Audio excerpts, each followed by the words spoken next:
Hello friends नमस्कार good morning मो भाग्यवान आपण देखुछंती मीडिया न्यूज ओडिया। आज 27 तारीख चलतु जाने आज दिन टॉप न्यूज अपडेट देश विदेश आरंभ कर ओडिशार समस्त गुरुत्वपूर्ण खबर जानीपारे से आपको अनुरोध करे वीडियो को शेष पर्यंत देखंतु।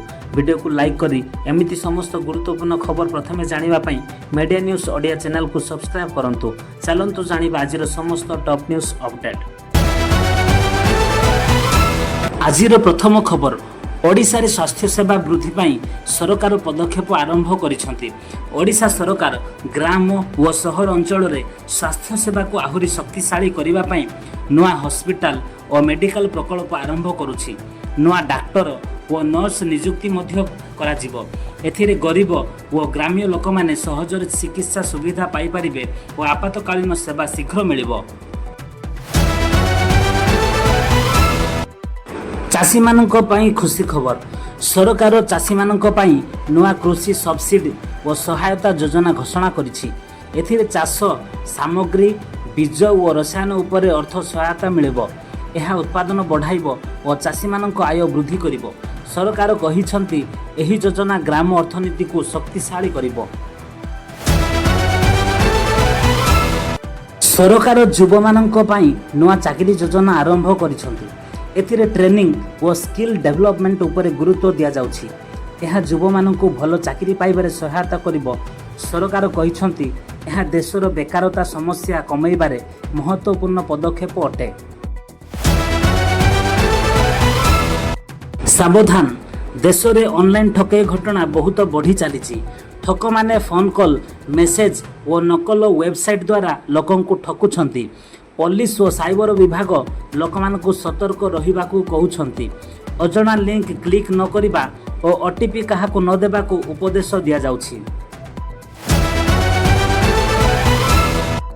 महिला मानक पई खुशी खबर किछि राज्य रे महिला मानकु प्रति मास 1000 टंका देबा योजना आरंभ करा जाइछि। एहा गरीब परिवारन को सहायता करिवो।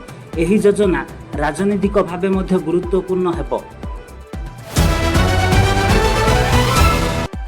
ओडिशा रे तीव्र गरम परिस्थिति को देखि 27 एप्रिल रु समस्त स्कूल बंद करा जाइछि।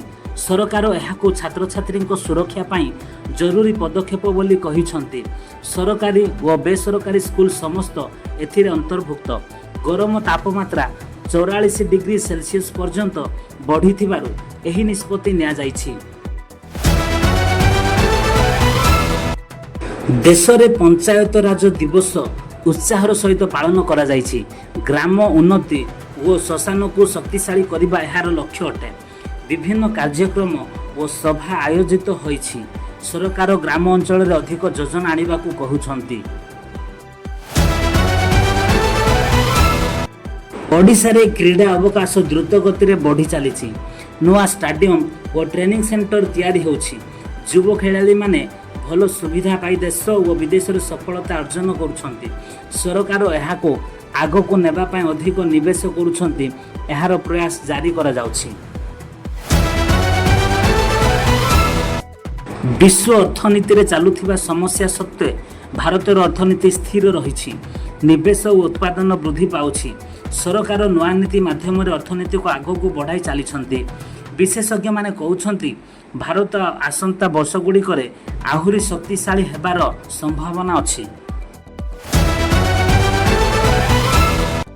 ओडिशा रे नुआ इंडस्ट्री प्रकल्प आरंभ हेबाकू जाउछि। बड़ कंपनी माने निवेश करुछंती। एहा राज्यर अर्थनीति को शक्तिशाली करिबा सहित हजार हजार चाकरी सृष्टि करिवो। युवा माने एथिरु अधिक सुयोग पाई परिबे और शिल्प उन्नति हेबो बोली आशा करा जाउछि। देशर किछि अंचल रे पानी अभाव गंभीर आकार नेउछि। गरम बढ़िबा सहित जलस्तर कमी कमी जाउछि। लोकमाने पीवा पानी पाई असुविधा भोगुछंती। सरकार पानी संरक्षण और वर्षा जल संग्रह पाई पदक्षेप नेउछंती। लोकमानकु पानी संचय करिबाकू अनुरोध करा जाउछि। भारत और जापान मध्य आर्टिफिशियल इंटेलिजेंस एआई टेक्नोलोजी उपरे गुरुत्वपूर्ण आलोचना होइछि। एहा दुई देश मध्य टेक्नोलोजी सहयोग को आग को नेब। एआई द्वारा शिक्षा स्वास्थ्य और शिल्प क्षेत्र में बड़ परिवर्तन आसीपारे। ଏହା ଯୁବମାନଙ୍କ ପାଇଁ ନୂଆ ଚାକିରି ସୁଯୋଗ ମଧ୍ୟ ସୃଷ୍ଟି କରିବ ବୋଲି ବିଶେଷଜ୍ଞମାନେ କହୁଛନ୍ତି। ପୁଣି ଏହା ଆଶା କରାଯାଉଛି। ଭାରତୀୟ ଖେଳାଳି ଅରଣ୍ୟ ଘୋଷ ଗ୍ରାଣ୍ଡ ମାଷ୍ଟର ହୋଇଛନ୍ତି। ଏହା ଦେଶ ପାଇଁ ଗର୍ବର ବିଷୟ। ଯୁବମାନଙ୍କୁ ଚେସ୍ ଖେଳ ପ୍ରତି ଆକର୍ଷଣ ବଢ଼ିବ। ଚେସ୍ରେ ଭାରତର ସଫଳତା ପାଇଁ ଭାରତ ଖୁସି ଅଟେ। ଭାରତ ସରକାରଙ୍କ ଦ୍ୱାରା ହିଟୱେଭ୍ ଆଲର୍ଟ। ଭାରତର ଅନେକ ରାଜ୍ୟରେ ତୀବ୍ର ଗରମ ସତର୍କତା ଜାରି ହୋଇଛି। ଓଡ଼ିଶାରେ ମଧ୍ୟ ତାପମାତ୍ରା ବଢ଼ି ଚାଲିଛି। ସରକାର ଲୋକମାନଙ୍କୁ ଦିନବେଳେ ବାହାରକୁ ନ ଯିବାକୁ ଓ ପାଣି ଅଧିକ ପିଇବାକୁ କହିଛନ୍ତି। ଭାରତ ଓ ନ୍ୟୁଜିଲାଣ୍ଡ ମଧ୍ୟରେ ମୁକ୍ତ ବାଣିଜ୍ୟ ଚୁକ୍ତି ସହିତ ବଡ଼ ଅର୍ଥନୈତିକ ପରିବର୍ତ୍ତନ ଆସିବ। ଏହା ନିର୍ଯାତ ବୃଦ୍ଧି କରିବ ଓ ଦୁଇ ଦେଶର ବ୍ୟବସାୟକୁ ଶକ୍ତି ଦେବ। କୃଷି ଓ ଶିଳ୍ପ କ୍ଷେତ୍ରରେ ଏହାର ପ୍ରଭାବ ଦେଖିବାକୁ ମିଳିପାରିଛି। ଓଡ଼ିଶାର ବ୍ରହ୍ମପୁର ରେଲୱେ ଷ୍ଟେସନକୁ 300 କୋଟି ଟଙ୍କାରେ ଆଧୁନିକ କରାଯିବ।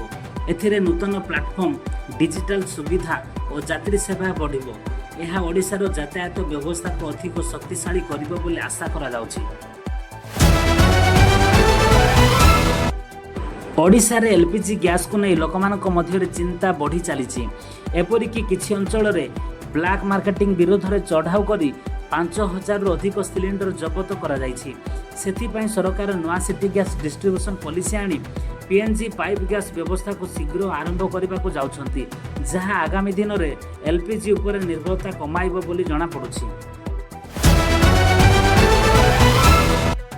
କଟକରେ ଲଗାତାର ସଡ଼କ ଦୁର୍ଘଟଣା ଚିନ୍ତା ବଢ଼ାଇଛି। ଏକା ଦିନରେ ଅନେକ ସ୍ଥାନରେ ଦୁର୍ଘଟଣା ଘଟିଥିବା ବେଳେ କେତେକ ଘଟଣାରେ ମୃତ୍ୟୁ ଓ ଅନେକ ଆହତ ହୋଇଥିବା ସୂଚନା ମିଳିଛି। ଅତି ଦ୍ରୁତଗତି ଓ ଅବହେଳାପୂର୍ଣ୍ଣ ଡ୍ରାଇଭିଂ ଏହାର ପ୍ରଧାନ କାରଣ ବୋଲି ପୋଲିସ କହିଛନ୍ତି। ଲୋକମାନଙ୍କୁ ଟ୍ରାଫିକ୍ ନିୟମ ମାନିବାକୁ ଅନୁରୋଧ କରାଯାଉଛି। ପ୍ରଧାନମନ୍ତ୍ରୀ ନରେନ୍ଦ୍ର ମୋଦି ପଶ୍ଚିମବଙ୍ଗ ସରକାର ଉପରେ କଡ଼ା ଆକ୍ରମଣ କରିଛନ୍ତି। ସେ କହିଛନ୍ତି ଯେ ରାଜ୍ୟରେ ଗଣତନ୍ତ୍ର ଦୁର୍ବଳ ହୋଇଛି ଓ ଅପରାଧ ବଢ଼ି ଚାଲିଛି। ନିର୍ବାଚନ ପରେ ପରିସ୍ଥିତି ବଦଳିବ ବୋଲି ସେ ବିଶ୍ୱାସ ପ୍ରକାଶ କରିଛନ୍ତି। ଆମେରିକା ଓ ଇରାନ ମଧ୍ୟରେ ତନାବ ଚାଲିଥିବା ବେଳେ ଡୋନାଲ୍ଡ ଟ୍ରମ୍ପ କହିଛନ୍ତି ଯେ ଯୁଦ୍ଧ ଶୀଘ୍ର ସମାପ୍ତ ହେବ ନାହିଁ। ସେ କହିଛନ୍ତି ଯେ ଇରାନ ଉପରେ ଚାପ ଜାରି ରହିବ। ଏହି ଯୁଦ୍ଧର ପ୍ରଭାବ ତେଲ ଦର ଉପରେ ମଧ୍ୟ ପଡ଼ୁଛି। ଆମେରିକାରେ ପ୍ରଧାନମନ୍ତ୍ରୀ ଡୋନାଲ୍ଡ ଟ୍ରମ୍ପ ବଡ଼ ନିଷ୍ପତ୍ତି ନେଇଛନ୍ତି।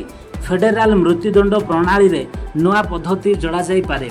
ଫାୟାରିଂ ସ୍କ୍ୱାଡ୍ ଓ ଇଲେକ୍ଟ୍ରୋକ୍ୟୁସନ୍ ପୁଣି ଆଣିବାକୁ ସରକାର ଆଲୋଚନା କରୁଛନ୍ତି। ଏହାକୁ ନେଇ ଦେଶରେ ବଡ଼ ଚର୍ଚ୍ଚା ଆରମ୍ଭ ହୋଇଛି। ବଙ୍ଗ ନିର୍ବାଚନ ସମୟରେ ନରେନ୍ଦ୍ର ମୋଦି ଓ ମମତା ବାନାର୍ଜୀଙ୍କ ମଧ୍ୟରେ ରାଜନୈତିକ ତର୍କ ବିତର୍କ ବଢ଼ିଛି। ମୋଦିଙ୍କ ଝାଳମୁଢ଼ି ଘଟଣାକୁ ନେଇ ବିପକ୍ଷ ପକ୍ଷରୁ ମଧ୍ୟ ପ୍ରତିକ୍ରିୟା ଆସିଛି। ସୂଚନା ଅନୁସାରେ ଏହା ନିର୍ବାଚନର ମୁଖ୍ୟ ଆଲୋଚନା ବିଷୟ ହୋଇଛି। ରେସନ କାର୍ଡଧାରୀମାନଙ୍କ ପାଇଁ ବଡ଼ ଖବର ଆସିଛି। ଆଗାମୀ ମାସରେ ଅତିରିକ୍ତ ଚାଉଳ ଓ ଅନ୍ୟାନ୍ୟ ସାମଗ୍ରୀ ମିଳିପାରେ ବୋଲି ସୂଚନା ମିଳୁଛି। ସରକାର ଏହି ବିଷୟକୁ ନେଇ ଆଲୋଚନା କରିବା ଜଣାପଡ଼ିଛି। ସରକାର କିଛି ଜରୁରୀ ଖାତାରେ ସବସିଡି ବଢ଼ାଇଛନ୍ତି। ରାସନ, ଗ୍ୟାସ୍ ଓ କୃଷି ଉପକରଣ ଉପରେ ଲୋକମାନେ ଅଧିକ ସହାୟତା ପାଇବେ। ଏହା ଗରିବ ଓ ମଧ୍ୟମ ବର୍ଗ ପରିବାରଙ୍କୁ ଅର୍ଥନୈତିକ ଭାବେ ସହାୟତା କରିବ। ଏମିତି ଟପ୍ ନ୍ୟୁଜ୍ ଅପଡେଟ୍ ପ୍ରଥମେ ପାଇବା ପାଇଁ ମିଡ଼ିଆ ନ୍ୟୁଜ୍ ଓଡ଼ିଆ ଚ୍ୟାନେଲକୁ ସବସ୍କ୍ରାଇବ୍ କରନ୍ତୁ।